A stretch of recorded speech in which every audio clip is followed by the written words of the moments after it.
going on, guys? Hopefully you guys are safe and sound, away from all this craziness that's in our world. And today is, well, the day is here. It's here, the day that nobody of us didn't think would happen. Despite being moved, despite all the last minute adjustments, the Mr. Olympia, or I should say the Olympia weekend is here.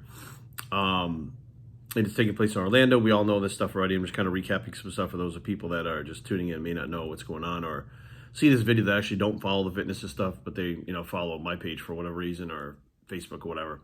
So the Olympia is taking place right now. I just watched the 212 pre-judging. Now, before I give my view on what the 212 was, just let me explain to you first of all that I just had this discussion with Jorge a few minutes ago. When you see pictures from 1 row back, 2 rows back, 3 rows back, whatever the case may be, or even videos from, 1 row back, 2 rows back, whatever, further back from where the judges are, you don't see what the judges actually see. The further you get up close to the athletes, the smoother they look, the more that you see their flaws, the less striations they have. I know it sounds crazy, but the further back you go, the more these things pop up, or the more these things show up, I should say. So you're going to see pictures where some of these athletes are totally shredded, and some of the commentators may say something like, yeah, you just didn't bring it, need to be a little tighter. And you're like, what are they, crazy? Like, that's because you're not seeing what's going on there live. Now, there are zoom lenses that are used. So if you're looking at the pictures that the photographers are taking, like directly behind the judges, and they use the zoom lens can get even closer than what the judges can see. So you're going to see up-close pictures, which I think RX Muscle posted some, that you can really see how these athletes actually looked. And some people are like, well, they look a lot smoother. That's because you're actually seeing what those pictures are, or you're seeing what the judges are seeing through those pictures. They're very detailed. They're very high resolution. Whereas opposed to these videos that everybody has on their phone, the iPhones especially actually have this software that actually, it will change the way that people look. It smooths out faces, gives more definition lines and bodies and the way clothes move. It's like a filter app that's automatically on the phone, which I don't think a lot of people are aware of. So when you're sending your check-ins and stuff to your coaches and you're using the iPhone, you're not really showing them what you look like. And it's not your fault. It's just the way the iPhone works. So I don't know about the other phones, but I can tell you from the iPhones, from experience, they have this type of filter on it already.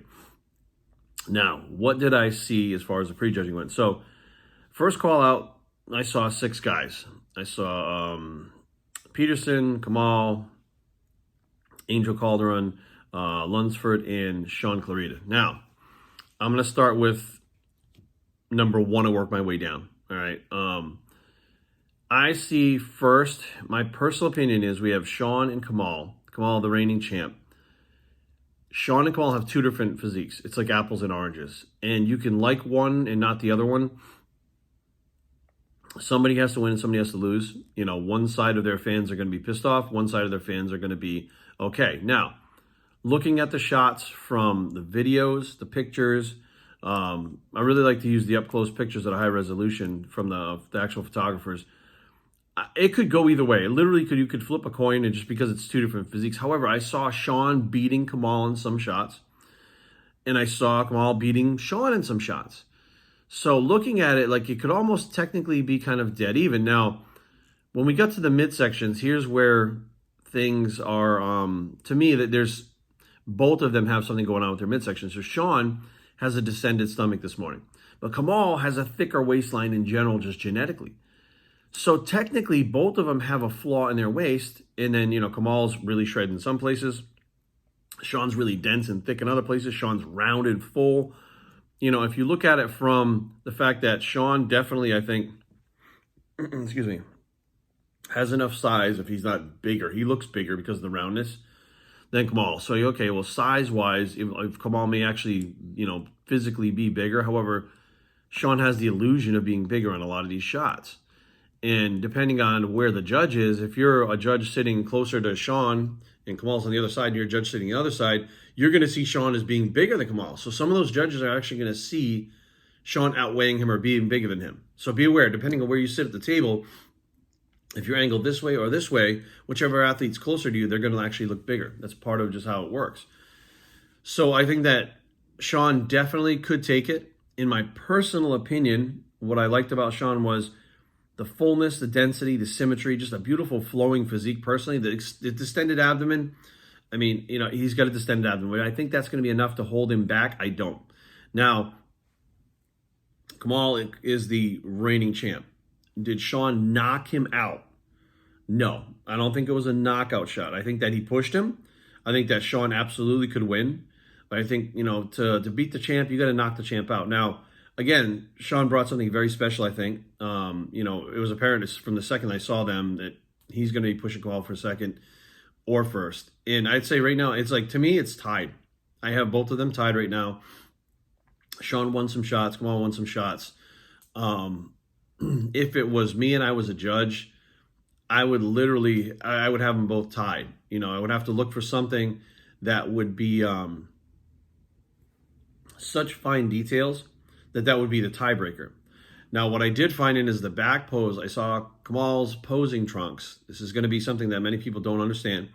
We're digging in on his lower back and his glutes. You can see the skin's kind of bubbles up over the suits. Now, if you look at somebody super shredded and dry, the suit just sits flat on top of the skin. But when they're not, it pushes in. And anybody that's ever competed before, when you put your posing trunks out 10 weeks out, you see that it bunches up and digs into your skin. And then the day of the show, it's just flat on the skin.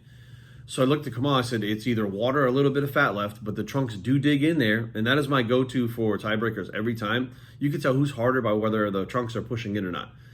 And I said, you know what, here's the deal. That's a tiebreaker for me. So for me, because it was so close, I went to small details like that. And I said, okay, Sean takes it. That's just the way I see it. I understand Kamal has some crazy feathering and deep striations, but that's not all that wins the Olympia, right? Andreas Munzer, I'm sure many of you may not even know who the fuck he is, but Andreas Munzer was the most shredded, striated guy around, and he never got more than 6th or 8th or something like that at the Olympia. It's not about who's the most shredded or who's the biggest, but who has the best overall combination of those attributes. And right now, I see, this could totally change, and the judges could see it a totally different way. It's very open to interpretation, but I see Sean beating Kamal and Kamal taking second, just on what I saw. Now, will that happen? Probably not, because he didn't knock out the champ. I split hairs like it was a regular show, and someone had to win and someone had to lose. Now, you didn't knock out the champ, so I can easily say Kamal taking it and the judges are giving it to him because he wasn't knocked out. It wasn't so convincingly that Sean was so far ahead that he did. So it's going to be Sean and Kamal for the top two, but I personally have Sean in first because of the reasons that I just said. Now, third was Peterson. Now, there's been a lot of hype behind Peterson. I think he's a great bodybuilder. I think he made the smart move going up to the 212. But I was expecting more from him, especially from the back. Having the time off that he did to train and get ready for the Olympia. Now, again, they all had, issues and stuff going because of the pandemic and the stuff that's going on, COVID. But I expected more from George, and I thought that he could really push for those top two spots. But I felt like he was a little smoother than he should have been. Again, you're going to see this in the high-resolution pictures and not necessarily the videos from people's iPhones and shit like that. I was expecting more. I think he's great, and I think he's moving right along, and I think he is definitely one of the guys in the 212 division that is one of the top guys. He's one of the top guys at the Olympia battling, and nobody can take that away from him. But I just expected more. I expect him to push Kamal and whoever else was there harder, and it just looks like he's definitely not in the top two. He's kind of, it might even be between him. Well, we'll talk about the next one. I had Ahmed Asghani in fourth place. Now, Ahmed, he's just a ball of muscle. I've actually trained right next to him when I was in Australia. He was at the gym. When he walked in, I couldn't believe how dense he was and how thick he was for his height. Like, he couldn't get through the door. Like, he literally was so wide, he couldn't get through the door. And I remember thinking, man, that's a thick dude. And I remember watching him train. He trains pretty hard. He trains, pretty heavy. And I was like, okay, well, that explains why he has that look. Now, has he pushed his mass too far? To me, he looked like a fire plug. He was blocky. I thought his abdomen was distended. You could tell he was clearly winded on stage and gassed. He couldn't even hold his front relaxed pose there. He kept gassing out and putting his hands on his hips. You could tell that although he was lean to look at, he wasn't in posing shape. So he obviously didn't do his homework and practice his posing, or else he would have been able to hold that pose like the other guys were. So, yeah, a little disappointed in Ahmed, but I think he's maxed his physique out. I think that pushing for any more size is a mistake. And I think that his conditioning is good, but he starts to lose his lines when he gets too big, and I think that's where he is now. Even though, again, these guys have a weight class to fit into.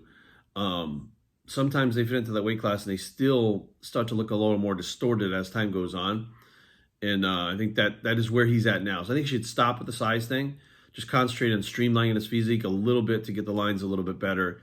And then just concentrate on the conditioning that he always does. So, fifth, Angel Calderon. Now, I think he improved a lot. I was actually pretty impressed with him. Another guy looks like a fire plug. He's got a lot of mass on his physique. There's something a little strange. I think from the back, it looks like almost like a Kai Green, where there's like really not much lower back. It goes from lat right into his top of his glutes, his gluteus medius. I think it's a fine look. I mean, no big deal. But if you're at the Olympia and you're splitting hairs, genetic structure does play a part in this. So despite him coming back and improving, and he did, he looked thick, he looked round. I thought he looked really good. Matter of fact, didn't even recognize him when I saw him posing. I was like, who's that guy? I'm like, wow, he actually really did improve. So I had him in fifth, beating out Derek Lunsford. Now, I like Lunsford. He's a cool guy. He's a nice dude. I think he has all the tools to be a 212 Mr. Olympia. I think that he's marketable. I think that everything about him is good to go. I think he's good for the sport. But last year, when the title was wide open, when Flex Lewis left, there was a lot of hype behind him. And I was one of those people that were hyping him up. I was happy. I thought, here we go. We could, get a new a champion in there, one that's very symmetrical, has nice lines, very, because, Flex Lewis is just a fucking freak. Like, you're just not going to replace him. You just can't. So I was like, maybe this is a direction they're going to go back in, rather than these guys getting bigger with distended abdomens and trying to, fit these guys that, they really can't fit in the weight class anymore because they're too big, and they diet for, 2 years to get into the weight class and don't eat for 5 days to make weight, and I just figured that this might be something a little different, his symmetry and stuff that he has. Last year, I think most of us were disappointed. This year, again, I think he looked better than he did last year. However, I'm still disappointed. I still think he could improve, and he could, top six. I had him last year before the Olympia fighting for the top couple of spots, if not winning, and then he showed up on stage and it was disappointing. And this is how it goes, guys. You can look phenomenal a week out, 2 weeks out, 5 weeks out, whatever, even a day out. But the day of the show, if you don't put it together right, and what you present on stage, that's how you're going to wind up placing. So I had him in 6. So to recap, my personal, and I gave you guys the reasons why. Now, again, the judges could see it a completely different way. Remember, you have 7 judges sitting in 7 different spots, seeing 7 different things. And I just only saw as many angles I could find. It was only a couple different angles. So my picks so far are Sean Clarita winning, Kamal second, but Sean didn't knock out the champ. So that easily could switch and Kamal could win and Sean could get the second. There's nothing wrong with, second place, but this is the Olympia. If you're that close, I'm sure Sean could taste it right now that he's at least pushing him, to win that show. 3, George Peterson, 4, Amin Ascani, 5, Angel Calderon, and 6, Derek Lunsford. So those are my picks for the 212. We'll see tomorrow where it goes. I'm just super pumped to see the open class now. I have personally seen pictures of Phil that other people have not seen. He sent them to me directly. I know what he's bringing. I know what he looks like. I've seen pictures of Brandon and pretty much all the rest of the guys. Like Rami, we've seen pictures of everybody. But here's the thing. It doesn't matter what those pictures look like, because today, all the apples are in one basket, right? Everybody put all their apples in one basket for today. Today's the Olympia.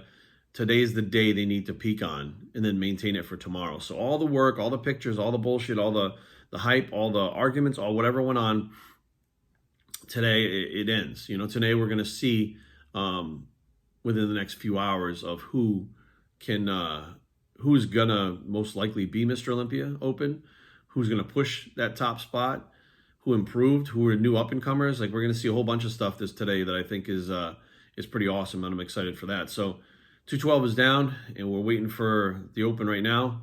I'm gonna put this one up right now, so we'll have this up ASAP, and we'll see. We'll see what the next one is after prejudging for the Men Open. I'll do another video, put that one up where I see it from there and where I see it coming. But, I didn't put up an Olympia prediction video, which I was going to, but it's impossible to do that. Like, these guys are not showing accurate, videos, footage of themselves with cameras that are, high definition, so you can see what's going on. You only see them dressed in their sweats. Every once in a while, you see a picture of them that you think they look like shit, then you see another one that you think they look good. And then, I've seen Phil's personal pictures. I haven't seen Brandon's personal pictures, so I don't know what the fuck his look like. So it's hard to figure out, what's going on until the day of the show, and they all are carved up, depleted. They've gone through everything, and they get the tan on, the oil on stage, and they're ready to go. And then we can tell what's going on. So until this afternoon, thank you guys for tuning in on Biosphere, and I approve this message, and we're out.